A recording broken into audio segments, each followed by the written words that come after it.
प्रिय विद्यार्थियों, अब हम चर्चा कर रहे हैं अध्याय 4 कार्बन एवं उसके यौगिक। कार्बन एवं उनके यौगिक। कार्बन अधातु है, इसका प्रतीक C है।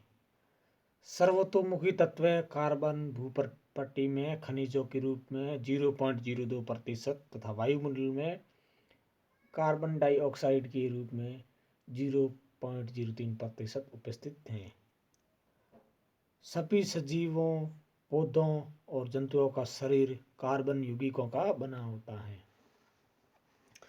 कार्बन में सहसंयोजी आबंध। कार्बन में सहसंयोजी आबंध। कार्बन की परमाणु संख्या 100 है। इलेक्ट्रॉनिक विन्यास K और L में 2 और 4 है। कार्बन उत्कृष्ट गैस विन्यास कैसे प्राप्त करता है? कार्बन चतुस्संयोजी है। कार्बन न तो 4 इलेक्ट्रॉन खोकर C4 धनायन और न ही 4 इलेक्ट्रॉन प्राप्त कर C4 ऋणायन आयनिक आबंध बनाता है। 4 अतिरिक्त इलेक्ट्रॉनों को धारण करना कार्बन के लिए अत्यंत कठिन है। कार्बन द्वारा 4 इलेक्ट्रॉन खोने के लिए अत्यधिक ऊर्जा की आवश्यकता होगी। इसलिए कार्बन को अन्य परमाणु अथवा अन्य तत्वों के परमाणुओं के इलेक्ट्रॉनों के साथ साझेदारी कर आबंध बनता है। एक ही प्रकार या विभिन्न प्रकार के परमाणुओं के इलेक्ट्रॉनों की साझेदारी से बने आबंध को सहसंयोजी आबंध कहते हैं। कार्बन के अतिरिक्त के परमाणु हाइड्रोजन, ऑक्सीजन, नाइट्रोजन और क्लोरीन भी इलेक्ट्रॉनों की साझेदारी से आबंध बनाते हैं। जैसे हाइड्रोजन, दोनों H2 अणु बना, साझेदारी इलेक्ट्रॉन का जोड़ा। हाइड्रोजन परमाणुओं के बीच आबंध। और ऑक्सीजन में साझेदारी से इलेक्ट्रॉनों के 2 जोड़े बने, इसलिए इसके बीच में द्विबंध आ गया ऑक्सीजन और ऑक्सीजन के बीच में। नाइट्रोजन, इसमें इलेक्ट्रॉनों की साझेदारी के 3 जोड़े बने, इसलिए ट्रिपल बंध आ गया नाइट्रोजन के बीच में। जल के अणु में ऑक्सीजन और 2 हाइड्रोजन के परमाणुओं के बीच में एकल आबंध। यह है हाइड्रोजन और ऑक्सीजन में एकल आबंध, इलेक्ट्रॉनों के जोड़े। यह है जल का अणु।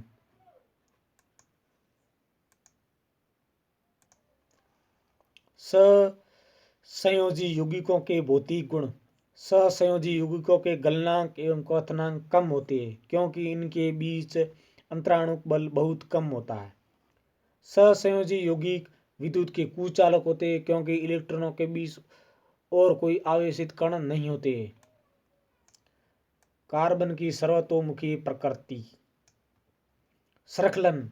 कार्बन 1 नंबर श्रृंखलन। कार्बन परमाणुओं के बीच सहसंयोजी आबंध बनाकर लंबी श्रृंखला, शाखित श्रृंखला और वलय संरचना वाले भौतिकों का निर्माण करता है। कार्बन के परमाणु एक दूसरे से एकल, द्वि या त्रि आबंध द्वारा जुड़े हो सकते हैं। चतुस्संयोजकता। कार्बन परमाणुओं की संयोजकता 4 है, जिसके कारण कार्बन 4 अन्य कार्बन परमाणुओं, एक सहयोजी परमाणु जैसे हाइड्रोजन, क्लोरीन, ऑक्सीजन, नाइट्रोजन और सल्फर के साथ आबंध बना सकता है। संतृप्त और असंतृप्त कार्बनिक यौगिक। कार्बन और हाइड्रोजन के यौगिकों को हाइड्रोजन कहते हैं, हाइड्रोकार्बन कहते हैं। यहाँ पर हाइड्रोकार्बन है। हाइड्रोकार्बन संतृप्त और असंतृप्त। 1 नंबर है कार्बन परमाणुओं के बीच एकल बंध। ये एकल बंध है संतृप्त यौगिक। उदाहरण एल्केन, सामान्यतः सूत्र है CnH2n+2। और असंतृप्त यौगिक कार्बन परमाणुओं के बीच द्विआबंध और त्रिआबंध। द्विआबंध का उदाहरण है एल्कीन, और इसमें है इसे एल्कीन कहते हैं और इसे एल्काइन कहते हैं। जैसे एथीन है, एर्थाइन है त्रिआबंध में। इसका एल्कीन का सूत्र है CnH2n और एल्काइन का CnH2n-2। इलेक्ट्रॉन बिंदु संरचना। संतृप्त हाइड्रोकार्बन एथेन, इसका सूत्र है C2H6। संतृप्त हाइड्रोकार्बन के नाम, आणविक सूत्र तथा संरचना सूत्र। ये कार्बन है और इसके बीच में हाइड्रोजन और इनके इलेक्ट्रॉनों की साझेदारी से एथेन की संरचना है। हाइड्रोकार्बन का नाम, आणविक सूत्र और संरचना सूत्र। मीथेन, मीथेन का ये आणविक सूत्र CH4 और ये संरचना सूत्र। इथेन C2H6 आणविक सूत्र और ये संरचना। प्रोपेन C3H8 और ये संरचना है इनकी। ब्यूटेन की C4H10 संरचना। पेंटेन आणविक सूत्र C5H12 और ये इनकी संरचना। इलेक्ट्रॉन बिंदु संरचना। असंतृप्त हाइड्रोकार्बन एल्कीन, एल्कीन का है और ये एल्काइन की संरचना। एल्कीन में दोनों द्विआबंध और एल्काइन में इलेक्ट्रॉनों के 3 जोड़े मतलब त्रिआबंध।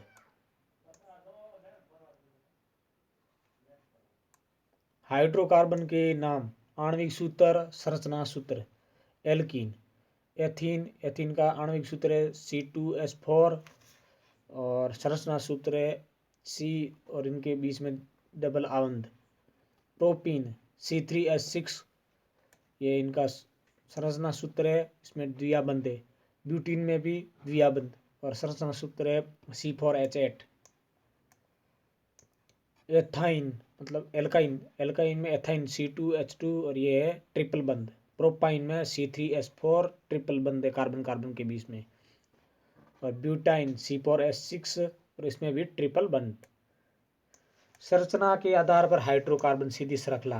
प्रोपेन C3H8 ये संरचना इसकी। और शाखित श्रृंखला मतलब कार्बन से एक अन्य शाखित रूप में कार्बन। पेंटेन की संरचना C5H12, ये पेंटेन एन पेंटेन कहते हैं। और जो एक इनमें से कार्बन दूसरी जगह लगा है उसे कहते हैं आइसोपेंटेन। साथ साथ में मेरी वीडियो को रोक कर भी आप समझ सकते हो और नोट्स भी बना सकते हो। और जब कार्बन के एक सेंटर में कार्बन और इसके चारों दिशाओं में कार्बन जुड़े और उनसे हाइड्रोजन है तो उस संरचना को नियोपेंटेन कहते हैं। उपरोक्त तीनों उदाहरण में आणविक सूत्र समान है लेकिन भिन्न भिन्न संरचना वाले ऐसे यौगिकों को संरचनात्मक समन्वय कहते हैं। और वे वलय, कार्बन कार्बन के बीच में ये वलय संतृप्त है और एकल बंध है और द्विबंध है तो ये असंतृप्त।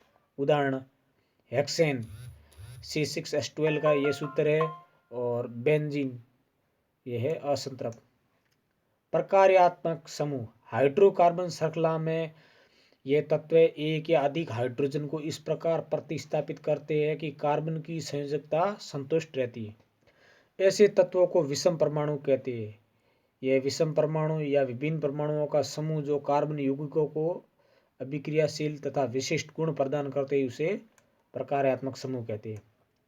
विषम परमाणु जैसे क्लोरीन और ब्रोमीन ऑक्सीजन। और प्रकार्यात्मक समूह क्लोरो और ब्रोमो, क्लोरीन के लिए क्लोरो और ब्रोमीन जुड़ा तो उसके लिए ब्रोमो। प्रकार्यात्मक समूह के लिए जैसे क्लोरीन, ब्रोमो और ये आयोडो। एल्कोहल, एल्कोहल के लिए OH समूह प्रकारात्मक जुड़ता है। और एल्डिहाइड के लिए C और डबल बॉन्ड O और हाइड्रोजन। कीटोन के लिए कार्बन से डबल बॉन्ड द्वारा ऑक्सीजन जुड़ा हुआ होता है। कार्बोक्सिलिक अम्ल के लिए कार्बन से डबल बॉन्ड ऑक्सीजन और हाइड्रोक्साइड समूह जुड़ा हुआ है। एल्कीन समूह कार्बन कार्बन के बीच में द्विबंध और एल्काइन के लिए कार्बन कार्बन के बीच में ट्रिपल बंध। समजातीय श्रेणी, यौगिकों की वह श्रृंखला जिसमें कार्बन श्रृंखला में स्थित हाइड्रोजन एक ही प्रकार के प्रकार्यात्मक समूह द्वारा प्रतिस्थापित होता है। उदाहरण एल्कोहल, एथेनॉल C3H7OH और C4H9OH। सामान्य सूत्र। समजातीय श्रेणी के उत्तरोत्तर सदस्यों में CH2 का अंतर था 14 एटोमिक मास यूनिट द्रव्यमान इकाई का अंतर होता है। समान रासायनिक गुणधर्म तथा अणु द्रव्यमान बढ़ने से भौतिक गुणधर्मों में भी भिन्नता आती है। कार्बन यौगिकों की नाम पद्धति। यौगिकों में कार्बन परमाणुओं की संख्या ज्ञात करने के लिए प्रकारात्मक समूह को पूर्वलग्न या अनुलग्न के साथ दर्शाएं। प्रकार्यात्मक समूह हेलोजन, पूर्वलग्न और अनुलग्न। पूर्वलग्न क्लोरो, ब्रोमो, आयोडो और उदाहरण है क्लोरोप्रोपेन, जिसमें मतलब क्लोरीन जुड़ा हुआ है तो इसे कहते हैं क्लोरोप्रोपेन। और एल्कोहल के लिए OS जुड़ा हुआ है तो अनुलग्न OL, एल्कोहल, तो इसे कहते हैं प्रोपेनॉल। और एल्डिहाइड अनुलग्न AL, अल जुड़ा होता है तो इसे कहते हैं प्रोपेनल। जैसे जो समूह जुड़ा उनके अनुसार नाम आएगा। कीटोन के लिए अनुलग्न नॉन, तो इसमें प्रोपेनॉन, इसमें कीटोन समूह जुड़ा हुआ है। और कार्बोक्सिलिक अम्ल के लिए अनुलग्न है ओइक एसिड, तो प्रोपेनोइक अम्ल। एल्कीन के लिए अनुलग्न इन, तो प्रोपीन। और एल्काइन के लिए अनुलग्न है आइन, तो ये प्रोपाइन, इसमें ट्रिपल बंड।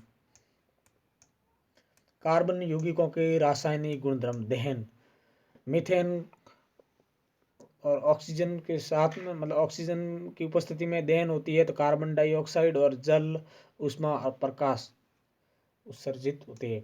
कार्बन तथा उसके यौगिक ईंधन के रूप में इस्तेमाल किए जाते हैं क्योंकि दहन पर प्रचुर मात्रा में ऊष्मा और प्रकाश मुक्त होते हैं। संतृप्त हाइड्रोकार्बन वायु की उपस्थिति में जलने पर नीले स्वच्छ ज्वाला उत्पन्न करते हैं।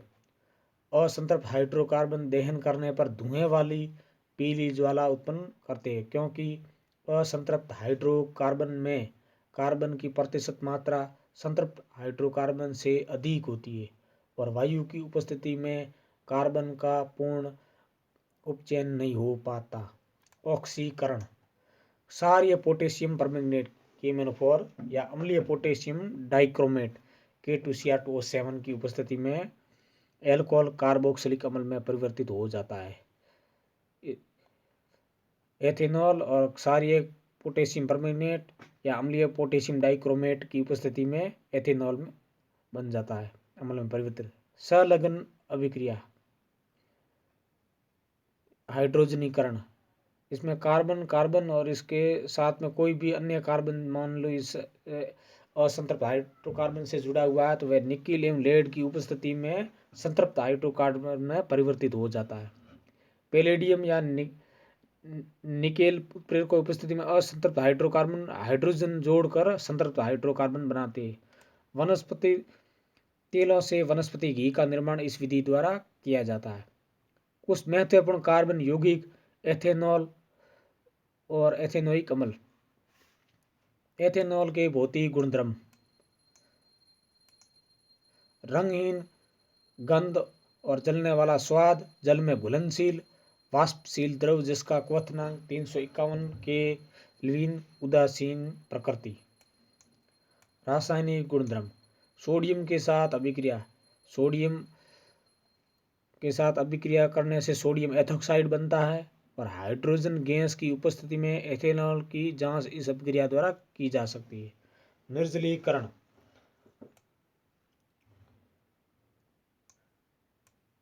एथेनॉल में सल्फ्यूरिक अम्ल की उपस्थिति से एथीन बनता है और जल। एथेनोइक अम्ल एसिटिक अम्ल का भौतिक गुणधर्म, रंगीन द्रव, स्वाद में खट्टा, सिरके जैसी गंध, क्वथनांक 391 केल्विन। शुद्ध एथेनोइक अम्ल शीतलन करने पर बर्फ की तरह जम जाता है, इसलिए इसे ग्लेशियल एसिटिक अम्ल भी कहते हैं। रासायनिक गुणधर्म, एस्टरीकरण, एथेनोइक अम्ल और एथेनॉल की क्रिया सल्फ्यूरिक अम्ल की उपस्थिति में एस्टर निर्मित होता है। मीठी फलों जैसी गंध वाले एस्टर का निर्माण होता है। साबुनीकरण, साबुनीकरण में एस्टर और सोडियम हाइड्रोक्साइड की उपस्थिति में ये CH3COO और CH3CH2OS बनता है। इस विधि से साबुन तैयार किया जाता है। ये साबुन का ही सूत्र है। 2 नंबर, क्षार से अभिक्रिया साबुनीकरण, सोडियम हाइड्रोक्साइड और मेथेनोइक अम्ल CH3COOS से सोडियम एसीटेट निर्मित होता है और जल बनता है। कार्बोनेट तथा हाइड्रोजन कार्बोनेट से अभिक्रिया, CH3COOS प्लस Na2CO3 से CH3COO और Na बनता है और जल और कार्बन डाइऑक्साइड। फिर पुनः CH3COOS से सोडियम हाइड्रोजन कार्बोनेट की उपस्थिति में सोडियम एसीटेट निर्मित होता है और जल और कार्बन डाइऑक्साइड अलग बनती है। साबुन और अपमार्जक। साबुन लंबी श्रृंखला वाले कार्बोक्सिलिक अम्लों के सोडियम पोटेशियम लवण होते हैं। उदाहरण C17H35COO ये साबुन के ही सूत्र है। साबुन केवल मृदु जल में सफाई किया करते हैं, मतलब मीठे जलों के साथ में। और अपमार्जक लंबी श्रृंखला वाले कार्बोक्सिलिक अम्लों के अमोनियम या सल्फेट लवण होते हैं। अपमार्जक मतलब सरफ। अपमार्जक कठोर एवं मृदु जल में सफाई किया करते हैं। साबुन अणु में जलरागी शिरा, आयनिक भाग, जलविरागी शिरा, लंबी हाइड्रोकार्बन श्रृंखला। जलरागी आयनिक शिरा, और यह है जलरागी आयनिक शिरा, और ये जो पोंछ जैसा शिरा है उसे जलविरागी शिरा कहते हैं। साबुन अणु की संरचना। साबुन की सफाई प्रक्रिया। मैल तेलीय होते, जलविरागी शिरा तेल में घुल जाता है